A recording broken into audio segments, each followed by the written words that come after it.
We would like to move on from that historical angle that you spoke about and your contemporary analysis to another.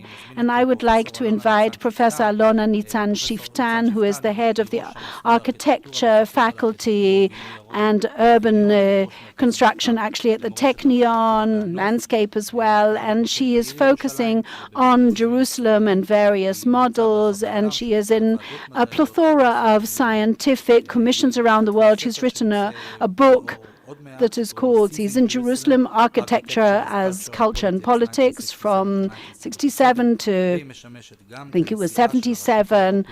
And, of course, this also underlies the history of architecture, which is there embedded in her book. Good evening and welcome. I have a Dutch representation from Holland, which a family, from Holland, and that really moves me and excites me that they are here with us this evening. And I'd just like to tell all of you a little bit about, perhaps from an architectural standpoint, I do not presume that I'm capable of saying things from the archaeologist's point of view or the legal point of view or even religious point of view.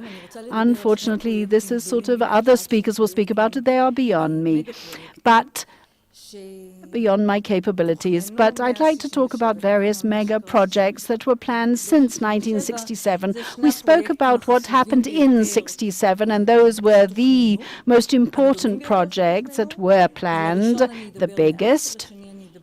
The first I will speak about just sort of on the tip of the iceberg of, but the other one is the expansion of the Western Wall Plaza that was planned in 73, and it was presented to the municipality and then to the wider public, and then it was deliberated for 2 years by a commission that was appointed by the ministers that were responsible for Jerusalem and was approved but was never built.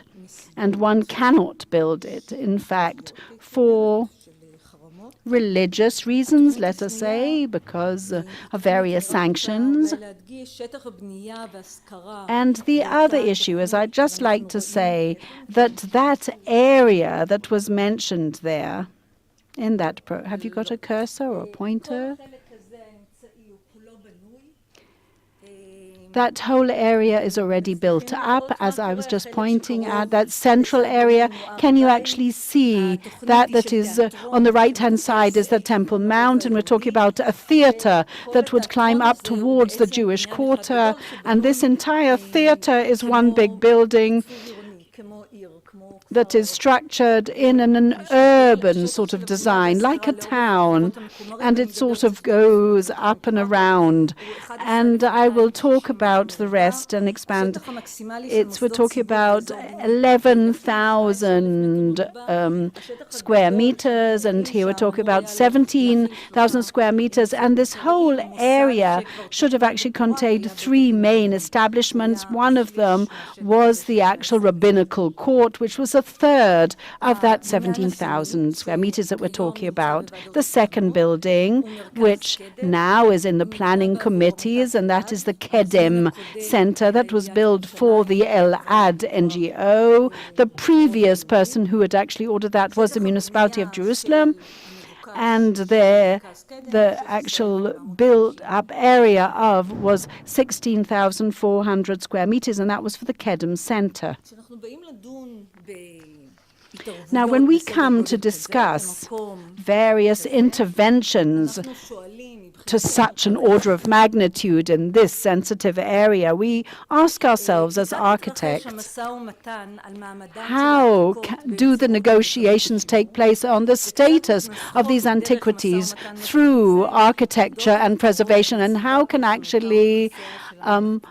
can one actually speak about this through the various competitive various stands about its design? In other words, who is the regulator of this space? We can find all sorts of antiquities. We come across various buildings But the question is, what is their significance and how does it go through to the visitor? How do we know when we see and what we see? I mean, we can go and see it. We can perhaps experience antiquities in a very intimate way or part of a very big space. And our feeling and the significance and the meaning that we will award to those antiquities will be totally different. And therefore, this kind of regulation or this negotiation on the space is extremely significant. The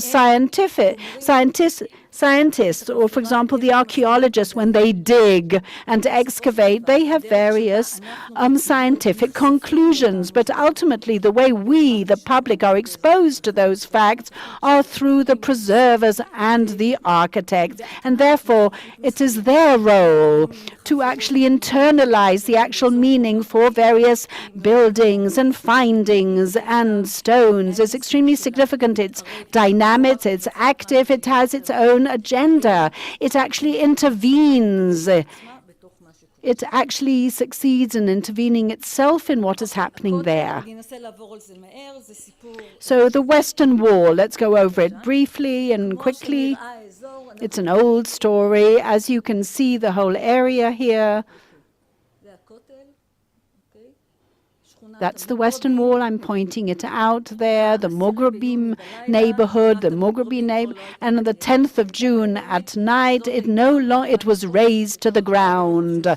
That was actually the plaza as it was in those days. It was very intimate from the point of view of the ratio between this very high wall and the space just in front of it. And post the 10th of June, one night, that's what it looked like. The entire area had become a plaza, which totally changed those links and the relationship between that elevated high wall and the people who came to visit it. And that was the actual planning challenge, the most centrist one of the State of Israel. All people came, proposing all sorts of people. Talk about dozens of architects from around the world, and Moshe Safdie received the commission, and that was he proposed. It's very possible that now perhaps you can identify, it's easier to identify, and that's the theater. Here you can see that's the Porat Yosef Yeshiva. There is the prayer plaza, and it's on the Herodian Road. It's paved upon it. In other words, 12 layers below the actual existing one. And of course, this was deliberated for over 2 years. And the discussion, by the way, was fascinating. The minutes exist, and it was called the Shimron Commission. There were a number of architects who participated, and there was only one participant, if we're talking about, as Ben Benisti said, between the Antiquities delegation and the Ministry of Religion. There was only one representative, and that was David Casuto, but there were archaeologists, architects from the other side, and Avraham Yaski said that there was controversy over that program. How can one come and decide what is going to happen beside the Western Wall without a program? The people of the book, how can they decide what is going to be there, what is going to happen there, to write the significance, the meaning of what we want to award to that location? As Moshe Safdie had proposed. So they created a program committee that was in parallel, that would deliberate things. And the architects in the Shimron Commission said, are you bored? Why on earth a program? A program is part and parcel of the architecture. And Avraham Yaski said, but that is the basis of everything. That is the foundation. We have to know how to design this monument. And I don't think that there was, for the San Marco Square or the cathedral, or so many other cathedrals, or the Étoile in Paris. That has a vision embedded in it, and it needs to be applied and expressed and manifest through what you're going to do. So I think that you can summarize it in a number of sentences. It must be a place for prayer, for the masses to visit, and other elements. In other words, basically the architect is proposing to us, that the people of the book, needs to accept that a previous object, that an object takes precedence over a word. In other words, that would award its meaning. And that was not welcomed by the religious establishment. And what David Kasuta then claimed is that I do not accept that this is a national monument. What? Is this a zoo? Is this a place that you have to come and observe? After all, the Western Wall is just part and parcel of their entire lives in its entirety, and not just a monument that you come and visit. So Moshe Savdi, the way he said that this should be various sort of arches, that it should be industrialized in its actual construction. What is it? Dosni land? In other words, it would only be for the religious people. In other words, there's a pun in English between dos, which means a religious person in Hebrew, and Disneyland. In other words, the great advantage of that project, part of it at least, would be this immense temptation to do it, and he wanted to build it so quickly, and they wanted in that way to create a new reality, and that is my claim. And here you can see the way it is actually built up on an urban level.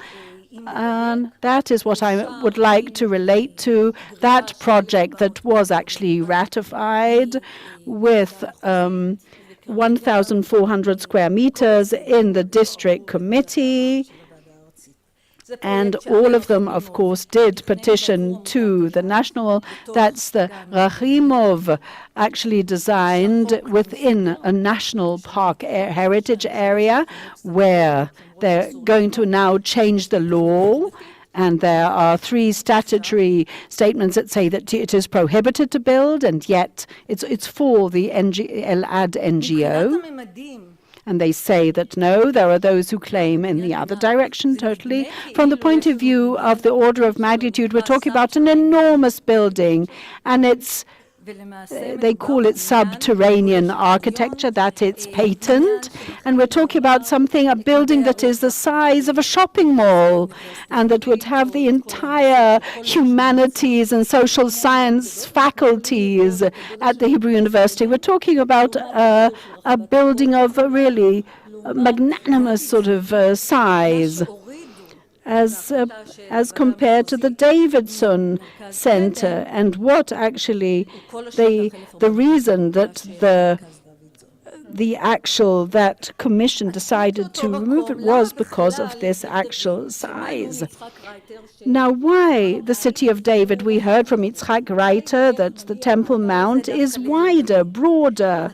So how does this come to the City of David? The program is of the National Park, Aryeh Dvir's program for the National Parks Authority. And this is supposed to be some kind of ecological system, and I'm not going to go into the considerations of the construction, that is built as a system, not as a monument or a site, but rather as an entire kind of system.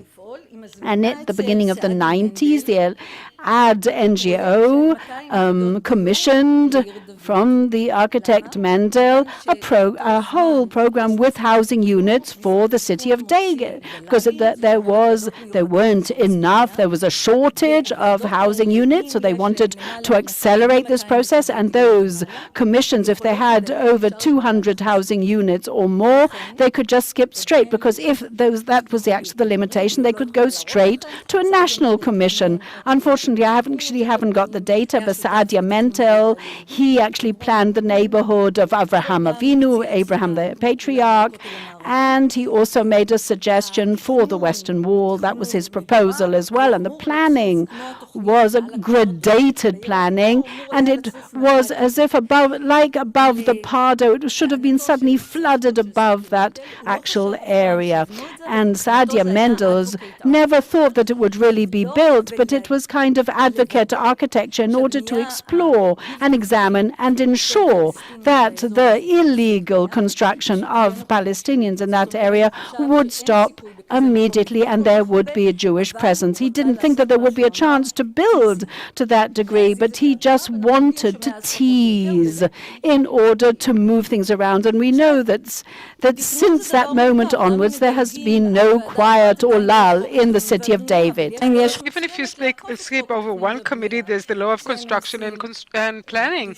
But there is a way to bypass that law when they try to take over a certain area, and that is the Antiquities law. The Antiquities law is a loophole in the planning and construction law. The minute they declare an area as an antiquity site, every law, even the the planning and construction law, is actually shoved aside. And here we only need the Antiquity Authority, and if it works not as a sovereign authority, but rather faced with clients that commissioned it and paid, they find it a lot easier to operate. So the Antiquity Authority is indeed assisting and actually working with the financing of a lot. And in the previous conference, very, critical things were said about the relationship between the Antiquity Authority and Elad. And we see Temple Mount here, and this entire region turns into a hub, into in a way, a mirror image of Temple Mount. And that is actually the part that I believe is most significant, and that is what I wish to argue tonight. It is the most significant part in the plans of Aryeh Rachamimov, who served, when he was the planner of this project, he served as the head of the Israeli Committee to UNESCO. In other words, they gave the cream to the cat to keep an eye on. In a way, he objected to that project because that's the most important thing. What we see here, as a matter of fact, is what is the meaning of that building. Not only is it 17,000 square meters, but in actual fact, it's an urban intersection that is some sort of a lob, an entry, a vertical foyer to this subterranean city that is being built. So if the Antiquity law does not give us, if the law of construction and planning would not allow us to build, in order to enter those excavations, we need to have a building, and this building is something that we build here because of the Antiquity law, and what we have there is truly excavations. Now, when we think about the Western Wall, for example, that is a building that is 2/3 of the constructed area around the Western Wall, and there were committees and various, issues that were raised, but here everything was done in a clandestine way. So here, we can say that you cannot discuss such a building without the architects checking whether that it fits the municipal plan, if it's okay or not. It turns out that most of the architects don't know about this. How can there be such a flagship project and architects would not know it? And one of the senior, members of the community is planning it. What does that mean? It means that it's municipal because it's a hub. It's a hub from which we reach out to the various other sites that you can see around here. And you can also connect to all the other excavations financed by the Foundation for the Western Wall Heritage. In other words, what we do is generate a contiguous Jewish city that has one foyer, as it were, which is the Gat Academy Center. And you can see all those points, and so on and so forth, leading all the way to the tunnels. So what you can see here, well, I need to get going. Okay, so that's the entrance to the building. I'll go over this very quickly because my time is up. That's the entry through the building. Ostensibly, it is dug, and because it is, we can't see it, but its volume is huge. It goes all the way down. That's the way it looks. It has no program, unlike what the people of the Ministry of Religions wanted in the past, and it's totally urban. The last word, perhaps, that I'll add here, perhaps I'll take one more moment, is that the size and the volume is already known, but we have a problem, and that is public transparency. That's a very acute problem. When we had the Western Wall Plaza, there was an exhibition in the middle of the Jewish quarter, and in that exhibition, everyone could see exactly what the plans were and express their opinions. We can see exactly Safdie showing the plan to the president, but this particular project was done in a secretive way. There's no public transparency. As an architect, I'm always asked if I'm a journalist. They keep thinking that I'm missing on a certain scoop, but there's no professional deliberations held in no place whatsoever about this, even though it's quite a significant project.